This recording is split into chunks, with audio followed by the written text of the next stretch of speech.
now in Christ Jesus you who formerly were far off have been brought near by the blood of Christ. और इसी कारण स्मरण करो कि तुम जो शारीरिक रीति से अन्य जाति हो और जो लोग शरीर में हाथ के लिए खतना के खतना वाले कहलाते हो, तुम तो खतना रहित कहते हैं। Ephesians chapter 2 verse 13. इफिसियों का दूसरा अध्याय 13वां वचन। पर अब तो मसीह यीशु में तुम जो पहले दूर थे, मसीह के लहू के द्वारा निकट हो गए हो। See, we can come close to each other only by the blood of Jesus Christ. और हम तभी एक दूसरे के साथ आ सकते हैं करीब जब हम यीशु मसीह के लहू में हैं। A Christian can only marry a Christian. और एक मसीही जो है एक मसीही व्यक्ति के साथ ही शादी हो सकता है। Because you belong to Christ, your wife should also belong to Christ. तुम मसीह के हो, इसलिए तुम्हारी पत्नी भी मसीह की होनी चाहिए। So because Jesus died for my sin, Jesus died for the sin of my wife, we are together. और यीशु मसीह मेरे पापों के खातिर मरा, इसलिए मेरी पत्नी के पापों के खातिर भी मरा, इसलिए हम एक साथ हैं। But that's why we should never marry. Bible says we never marry unbelievers. और इसलिए पवित्र शास्त्र कहता है कि अविश्वासियों के साथ तुम एक जुए में मत जुड़ो। That is who are not born again. और ये लोग जो जिनका नया जन्म नहीं हुआ है। For the successful marriage, both of them should be born again. और सफलतापूर्वक शादी के लिए जरूरी है कि दोनों का नया जन्म हुआ होना चाहिए। The blood of Jesus has cleansed me and brought me by and cleansed me of all my past sins. और यीशु मसीह का जो लहू है मेरे सारे बीते हुए पापों से मुझे शुद्ध कर लिया है। And because I'm such a great sinner, I've got peace with God and I can have peace with my fellow men. और पहले मैं पापी था लेकिन मुझे शुद्ध किया गया, इसलिए मैं परमेश्वर के साथ और मनुष्य के साथ मैं एक संगति में बना हूँ। Verse 14 says, "For He Himself is our peace." और 14वें वचन में लिखा है कि क्योंकि वो ही हमारा मेल है, Who has made both groups into one जिसने दोनों को एक कर लिया है and broke down the barrier of the dividing wall. और अलग करने वाली दीवार को जो बीच में थी ढा दिया है। Because Jesus is the one who saved us and loved us and forgiven all our sins. We are ever grateful to the Lord for doing such a great thing for a sinner like me. और क्योंकि यीशु था जिसने हमसे प्रेम किया, हमने पाप से शुद्ध किया, इसे हमेशा हमारे दिल में कृतज्ञता होती है कि परमेश्वर ने हमारे लिए ये सब कुछ किया है। Then I can make peace with everybody. और फिर मैं हर एक के साथ मेल में रह सकता हूँ। I can be at peace with my wife. और मेरे पत्नी के साथ मैं मेल में रह सकता हूँ। Whatever fault she is, Lord, God has forgiven such a big sinner like me. I can be at peace with you. और उसमें जो कितने भी कमी घटी क्यों न हो, परमेश्वर यदि मुझ जैसे बेकार पाप को माफ किया तो परमेश्वर उसको भी माफ किया है। Same thing with the husband, my wife. I can be at peace with my husband because Jesus has forgiven me and cleansed me by all my past sins. और इसी तरह पत्नी भी कह सकती कि कितने भी शायद कमी घटी मेरे पति में क्यों न हो, परमेश्वर यीशु मसीह ने मेरे सारे पापों से मुझे शुद्ध किया है, इसलिए मैं भी उसके साथ मेल में रह सकती हूँ। That is the real secret, brothers and sisters. और यही बहुत ही बड़ा एक रहस्य है भाइयों We should बहनों। have peace in our home. हमारे घर में शांति होना In the चाहिए। world there is no peace. इस जगत में कोई शांति नहीं, There is no peace in the offices. दफ्तर में कोई शांति नहीं, There is no peace anywhere in this world. इस जगत में कहीं पर भी कोई शांति नहीं। Only Jesus can bring peace. और सिर्फ यीशु ही शांति ला सकते हैं। And then what he does, he has broken down the barrier of the dividing wall. और उसने क्या किया है कि जो अलग करने वाली दीवार जो बीच में थी उसको उसने तोड़ दिया है। What is the barrier of the dividing wall? और वो अलग करने वाली दीवार कौन सी है? I am right. मैं सही हूँ। The husband will say I am right, the wife will say I am right. पति कहेगा मैं सही हूँ, पत्नी कहेगी मैं सही हूँ। This should be done like this should be done like that. इस काम को ऐसा करना चाहिए, इस काम को वैसा करना चाहिए। Then what we have to do, we have to take it to the Lord. तब हमें क्या करना है? हमें इस बात को परमेश्वर के पास ले जाना है। And the Lord, the Holy Spirit will speak. फिर पवित्र आत्मा तुमसे बातें करेगा And then we can have peace. और फिर हमें वो शांति आ जाएगी। Maybe the one person does not understand. और हो सकता है एक व्यक्ति है जिसको वो समझ नहीं पाता होगा, But a Christian should never fight. लेकिन एक मसीह को कभी झगड़ा नहीं करना चाहिए, It should never fight. कभी नहीं झगड़ना Bible says चाहिए। the bond servant of the Lord should never quarrel. पवित्र शास्त्र कहता है कि परमेश्वर का जो दास है वो कभी झगड़ा नहीं करेगा, He should be patient. वो हमेशा धीरज धरना चाहिए। A patient man will always bring peace. और जो व्यक्ति धीरज धरता है हमेशा शांति में बने रहता है। Earlier we were all the fighting type, angry type. और पहले हम जो है हमेशा झगड़ा करते थे, गुस्सा करते थे, Now we are allowed to hold our peace, hold our tongue. लेकिन अब हमने हमारे जीभ को काबू में वश में कर लिया And है। if both people do it, there will be love and peace. और यदि दोनों भी इस बात को कर पाते हैं तो वहां पे प्रेम और शांति होगा। But if one person wants to fight लेकिन यदि एक व्यक्ति झगड़ा करना चाहता है and quarrel, और लड़ना चाहता है, one person should hold their peace. तो दूसरा जो व्यक्ति है वो चुप रहे, Then there won't be a noise. तो वहां पे कोई आवाज नहीं As होगी। they said, no, take two hands to clap. तो वो जैसे कहते हैं कि ताली बजाने के लिए दो हाथ लगते हैं। If one hand does not want to clap, then there is no noise. तो यदि एक हाथ उस ताली बजाने में काम नहीं करता तो वहां पे आवाज ही नहीं होगी। We must avoid argument at every cost. और किसी भी हालत में वाद विवाद नहीं करना We should चाहिए not go into tension. और ये आपको कोई तनाव में नहीं ले जाना चाहिए। And then the Holy Spirit can give us understanding. और फिर पवित्र आत्मा हमें वो समझ और बूझ देगा। Look to the Lord. परमेश्वर की ओर देखें। And then the Holy Spirit, who is our empire, will bring peace. और फिर पवित्र आत्मा जो हमारा अंपायर है वो शांति ले आएगा। Earlier, what it says in verse 15, there is in our flesh, we abolish the enmity which is in the law of commandments contained in ordinances, that he himself might make into two the one new man, that is establishing peace. और आगे 15वें वचन में, और अपने शरीर में बैर अर्थात वह व्यवस्था जिसकी आज्ञाएं विधियों की रीति पर थी मिटा दिया, कि दोनों से अपने में एक नया मनुष्य उत्पन्न करके मेल करा दे। We have so many laws and rules that we make for ourselves and other people. और हमारे लिए और दूसरों के लिए कितने सारे नियम और व्यवस्था हम लगातार बनाते रहते हैं। When we get married, we are brought up in a certain background. और हम शादी करने के पहले हम एक तरीके की पार्श्वभूमि में पले बढ़ते हैं। And your wife or husband is brought up in another background. और आपकी जो पत्नी या पत्नी एक अलग पार्श्वभूमि में पली बढ़ी है। And certain things may not even be sinful. और कई बात जो है उनके लिए पाप नहीं होगा। But that something can irritate us. लेकिन वो जो एक चीज है आपको चिड़चिड़ाहट कर सकती है। For example, one person said, when he takes the toothpaste, the wife presses from right down, so that slowly, nicely, the toothpaste can look very nice from down. It should be pressed. तो किसी ने कहा कि जब पति जब toothpaste लेता है तो पत्नी जो है नीचे से उस पेस्ट के ट्यूब को दबाती है तो बहुत अच्छे से वो सारा पेस्ट ऊपर की ओर आ जाता है। But my husband is such a careless fellow, he goes and press right in the middle. लेकिन मेरा जो पति जो है वो इतना केयरलेस है, लापरवाह है कि वो ट्यूब के बीचों बीच दबा देता है। And we can start such a big argument on that. और उसके ऊपर बड़े से बड़े वाद विवाद होते हैं। Such a silly thing. बहुत ही साधारण बात है। What should be the person who is spiritual should do? जो आत्मीय व्यक्ति आत्मिक है उसको क्या करना चाहिए? They will listen to the right point, otherwise let it go.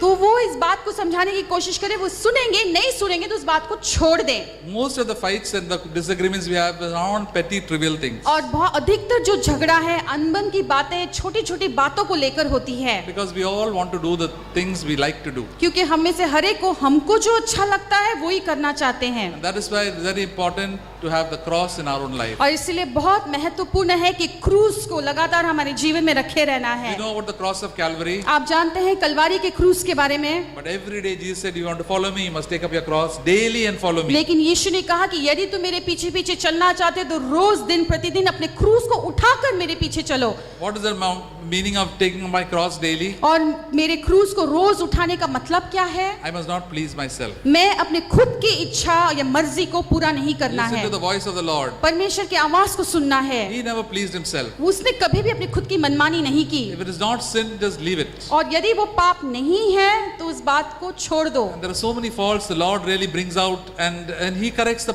other person. और कितने सारे ऐसे जो गलत बातें हैं परमेश्वर ले आता है और उस दूसरे व्यक्ति को परमेश्वर खुद सुधारता है। When we live so close to each other, we find so many faults. और जब हम एक दूसरे के इतने करीब रहते तो एक दूसरे का इतना सारा नुक्स हमारे गलतियां हमारे सामने आती है। There's a godly man who said, before considering a person to get married, और एक धार्मिक व्यक्ति ऐसा कहा कि शादी करने के सोच के पहले look at your life partner to be in from every possible angle and then take a decision. तो आप जिसके साथ आपका शादी होने वाला है उस व्यक्ति को सारे अलग अलग नजरिए से अलग अलग तरीके से टटोल कर देखो, जांचो कि वो व्यक्ति कैसा है। Look this side, up, down, up, this side, look at all from different angles, try to see if she is really suitable for you. और अलग अलग तरीके से अलग अलग क्षेत्र में पूरी तरह से जांच पड़ताल करो और समझो कि क्या ये व्यक्ति आपके योग्य है या नहीं। When you're convinced, then you should say yes and get married. और फिर जब आपको लगता है कि नहीं, हाँ यही सही व्यक्ति है, फिर आपको हाँ कहना है। Because after marriage, क्योंकि शादी के बाद even after closing your eyes also you see a lot of problem or faults. और आप शादी के बाद आंखें बंद करते हुए भी बहुत सारे गलतियां आपको नजर आएगी। And then you'll have to bear it up and ask the Lord to help you. और फिर उसके बाद में आपको जो कुछ भी होता है आपको सहना है और परमेश्वर के से मदद मांगना है। The Lord will help you to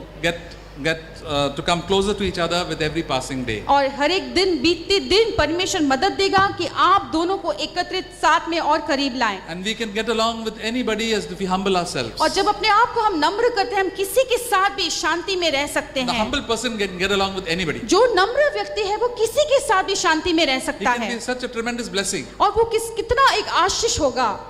The godliest men in this world did not have the best wives. और जो संसार में सबसे जो धार्मिक व्यक्ति थे उनके पास अच्छी पत्नियां नहीं थी, The godliest women in this world did not have the best husbands. और सबसे जो धार्मिक स्त्रियां थी उनके पास अच्छे पति नहीं थे। The most important thing is they followed the Lord. सबसे मुख्य बात यह है कि वो खुद यीशु के पीछे पीछे चले गए। There was a sister who had such a terrible husband, और ऐसी एक बहन थी जिसका जो पति बहुत ही बेकार था and he had a terrible mother-in-law. और बहुत ही उससे अधिक बेकार उसकी And सास both of them थी। used to harass her like anything. दोनों भी उसको बहुत सताते थे, But because through that she became a very godly woman. लेकिन उस सतावट के जरिए से वो स्त्री परमेश्वर के योग्य एक धार्मिक स्त्री बनी। She was not a fighting type. वो बिल्कुल झगड़ालू नहीं थी। She became such a godly woman that she wrote so many beautiful books and songs. और वो इतनी धार्मिक व्यक्ति बन गए कि कितने अच्छे अच्छे गीते और किताबें लिखी।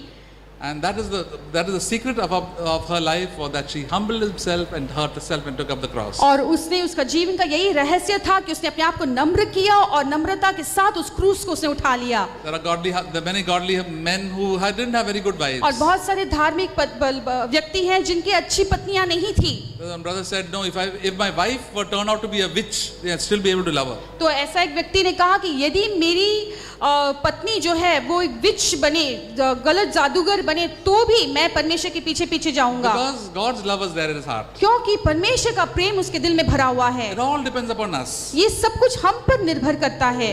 There's a brother called Peter Pollock. और पीटर पलॉक करके एक ब्रदर है। I've sent this article to you. मैंने उनके आर्टिकल आपको भेजा था। He was a famous cricketer. वो एक बहुत ही फेमस क्रिकेटर थे। He came to the Lord. वो मसीह में आए। And so when after he came to the Lord at an age maybe in his 40s, और वो शायद उनकी 40वीं उम्र में वो मसीह में आए थे। he and his wife used to have constant disagreements and constant fights. तो उनके और उनकी पत्नी के बीच में लगातार झगड़ा और अनबन होते रहता था। So they always go to the marriage counselor and tell brother, sister, please help us. Some would take his side, some would take the wife's side. तो हमेशा वो मैरिज के शादी के जो काउंसलर है उनके पास जाते और सलाह मांगते, कोई न कोई कई लोग इनकी तरफदारी होते, कहीं ना कहीं उनका पक्षपात करते, तो हमेशा वो उनके पास जाते थे। This should be done like this, that should be done like that. इसको ऐसा करना चाहिए, उसको वैसा करना चाहिए। But there was no solution at all. लेकिन उनकी समस्या के लिए कोई हल नहीं था। Then he discovered the answer. फिर उसको सुझाव मिला। He said, for a good marriage to succeed, तो उसने कहा एक शादीशुदा जीवन को सफलतापूर्वक बनाए रखने के they say लिए, in the world it should be 50-50. तो उन्होंने कोई लोग कहते हैं कि उसमें 50-50 का जो योगदान होना चाहिए। You do your part and I'll do my part. तुम्हारा भाग तुम करो, मेरा भाग मैं करूंगा। It is not 50-50. ये 50-50 की बात नहीं, It is 100-0. ये बिल्कुल 100 और 0 का बात You है। have to do 100%. Don't expect anything from your wife. आपको पूरी तरह से 100% योगदान देना है और अपने पत्नी की ओर से कुछ भी अपेक्षा मत करो। Your wife, you have to do 100%. Don't expect anything from your husband. और एक पत्नी होने के नाते तुमको 100% योगदान देना है, पति से कुछ भी अपेक्षा मत These रखो। are the only people who will experience a blessedness. और यही लोग हैं जो वो उस आशीष का तजुर्बा ले पाएंगे। This is the way Jesus taught us. और यही तरीका है जो यीशु ने हमें सिखाया है। The marriage counselors and the psychologists will tell you 50-50. और शादीशुदा जीवन के बारे में सलाह देने वाले लोग ये 50-50 का जो ज्ञान देंगे। My dal should be at this temperature. मेरा जो दाल है वो इस तापमान में होना चाहिए, So much salt should be there. इतना नमक होना चाहिए। Jesus said you have to die. यीशु ने कहा तुमको मरना है। We can tell it, but after all, just go and down and die. Then you'll be able to love your wife. आप इसको कहना है और लगातार अपने जीवन में नीचे जाना है, फिर आपके पत्नी से आप प्रेम कर पाओगे। I thought, how did Jesus love me? और यीशु ने मुझसे कैसे प्रेम किया? With all my sins, he loved me. मेरे सारे पाप को होते हुए उसने मुझसे प्रेम Not किया। because I was lovable. और मैं क्या पहले से प्रेम का योग्य था? That's in Ephesians chapter 5. It says, husbands, love your wives. और इसलिए इफिसियों के 5वें अध्याय में ऐसा किया कि पति अपनी अपनी पत्नियों से प्रेम करो। Ephesians chapter 5. इफिसियों के 5वें अध्याय, We can all look at this verse. हम सारे इस वचन की ओर मुड़ेंगे। Verse 25, husband, love your wives just as Christ also loved the church and gave himself up for her. और इफिसियों 5 का 25, हे पतियों अपनी अपनी पत्नी से प्रेम रखो जैसा मसीह ने भी कलीसिया से प्रेम करके अपने आप को उसके लिए दे दिया। Christ gave himself up for the church, मसीह ने अपने आप को कलीसिया के लिए दे दिया that he died for the church. और वो कलीसिया के लिए मर गया। That's how I have to love. इस तरह से हमें प्रेम करना है, And we don't love like that. लेकिन हम ऐसा प्रेम नहीं करते। We love ourselves so much. हम अपने आप से इतना प्रेम If करते I हैं, love myself so much, I will not be able to love my wife. और यदि मैं अपने आप से इतना प्रेम करता हूँ तो मैं अपनी पत्नी से प्रेम नहीं कर पाऊंगा। Marriage is a true test of our spirituality. और शादीशुदा जीवन जो है हमारे आत्मिक जीवन का बहुत ही अच्छा एक परीक्षा है। So when we are bachelors, we think we are very spiritual people. हमारी शादी होने के पहले हमको लगता है हम बहुत आत्मिक हैं। I'm coming to the meetings, I'm singing so many songs, I can give messages, I can write messages, I'm doing a lot of nice things. मैं सारे मीटिंग्स में आता हूँ, सारे गीतों को गाता हूँ, अच्छे अच्छे प्रचार करता हूँ, बहुत सारे अच्छे अच्छे काम को मैं करता हूँ। But the true colors come out in the marriage. लेकिन अच्छे सच्चा जो रंग है वो शादी के बाद निकल आता As है। they say in this English language, that proof of the pudding is in its eating.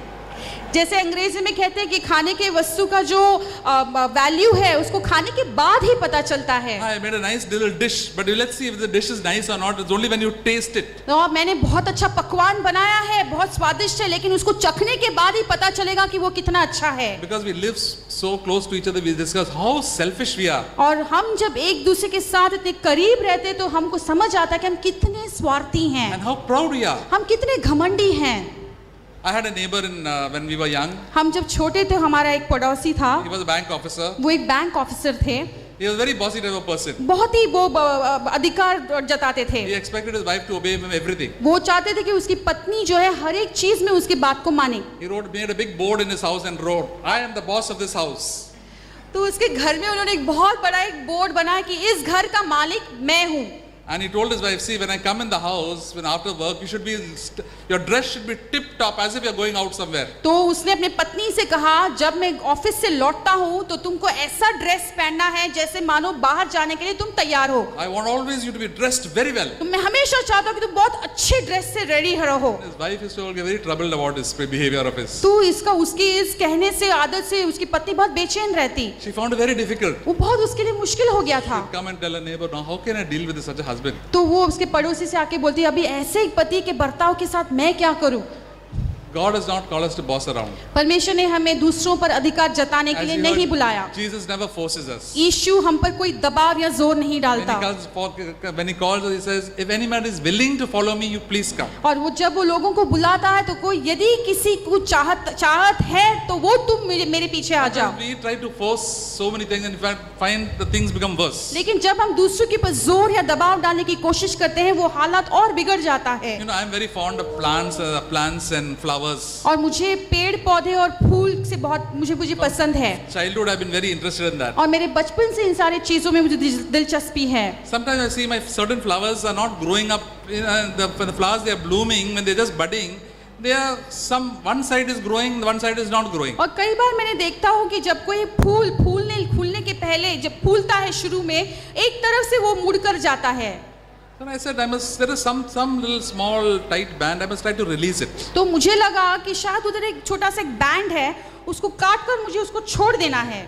I tried to do it, find that the flower gets spoiled. और मैंने ऐसे करने की कोशिश की और देखा कि वो फूल मर गया। And I said, I'll just leave it. Let's see how it works. मरा नहीं, लेकिन वो बेकार हो गया। तो मुझे लगा मैं इसको छोड़ देता हूँ, देखता हूँ कि क्या होता है। So the flower grows slightly asymmetrical, this side grows, this side, but ultimately after some time it becomes good. तो वो जैसे जैसे बढ़ता गया, बहुत अलग अलग रीति से यहाँ पे थोड़ा ज्यादा वहाँ पे कम ऐसा बढ़ता गया, लेकिन आखिर में बहुत ही सुंदर फूल होकर बन गया। The Lord told me, you don't try to put your finger. Let God do the work in that person's life. परमेश्वर ने मुझसे कहा कि तुम दूसरों के जीवन में उंगली करने की कोशिश मत करो, परमेश्वर जो है उस व्यक्ति के जीवन में सुधार लाएगा। God is the person who can change. परमेश्वर है एकमात्र जो वो बदलाव को ला सकता You है। don't try to train your children and your wife and everybody and try to set everybody right. और तुम ये मत कोशिश करना कि कैसे मेरे पत्नी को मेरे बच्चों को मैं अपने तरीके से सुधार में लाऊं।